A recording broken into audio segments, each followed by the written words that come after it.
Hi, my name is Heather Nelson, and I wanted to tell a story about Hap, what happened uh, when I met him. Was it was a very good day. The first time that I happened to meet Hap, maybe his name sign, Hap. Um, I just want to say that I'm so saddened, and the world is a little less bright and more dark because he's not here shining his light in the world.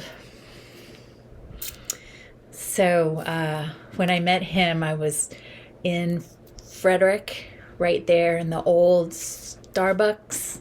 I don't know the sign. And I was signing to my husband on the iPad, and he came up to me and he's like, "Are you deaf?" I'm like, "No, I'm talking to my husband." So I'm like signing to my husband, who is in Panama, who is not deaf. So the story of why. So he said, "Oh, is your husband deaf?" I'm like, "Oh no, it's a long story."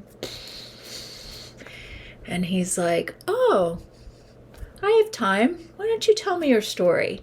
So just that, and he didn't know what he didn't know what he was getting into, because my story is very long, but that someone would be willing in this just busy world to sit and just hear or see my story in Starbucks. So that was the beginning, and that was just very touching to me. And I mean, who knew that he had such an incredible story? So I had my story, and then his story was just fascinating, and just enjoyed him telling his story in his way. And then, so I actually live in another country. And so I come back, I go back and forth, I think every 6 months. That's the story, why. And then I met Mary Jo, which was just the sweetest thing. So both of them together. And I wanted them to adopt me. Like, "Hi mom, hi dad. Can you adopt me? And can I, visit your farm and the horses?" And like, oh my good, what a stunning couple. So both of them were so fascinating. But of who he was, Hap, turns out he was the originator of the hardware for the Justice Department or something. I'm like, what? What on earth? And so he has influenced me as a deaf man. Just brilliant, brilliant mind, brilliant heart and soul. As I work with, young deaf children in Panama on an indigenous reservation. So I see them differently now, because I think Hap, maybe they're like Hap, brilliant kid, nobody knew back then. So one other short story that he told me when he was young, and I asked him, I said, he was in a group of other disabled kids, intellectual problems. And I'm like, "Oh, that must have been horrible. Like, you were probably more brilliant than the teachers."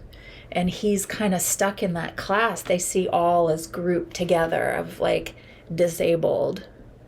Right? I was like, "Oh, I feel so bad for you. Like, they thought you were stupid." He was like, "Oh no. Like, I missed that. Like, something about that time, or how many years ago." But he wasn't bitter about anything, or mad, or anything. And what a way to go through life, and the impact, and that light that he shone,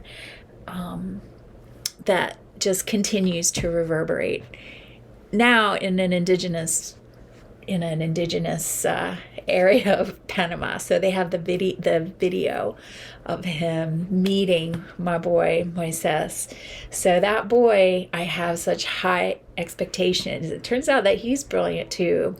Moises, little boy, young now. I think he's 8, but I'm teaching him coding.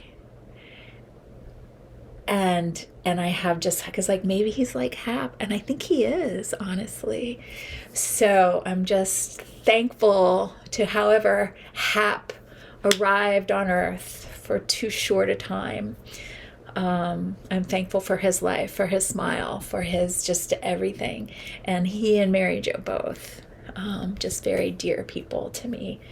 Blessing on them and all of us. And we are poorer, I think, today, but cherish his and try to, be more like him, to be more like him. Sorry, forgot to sign. Okay. I hope to see you soon. Bye.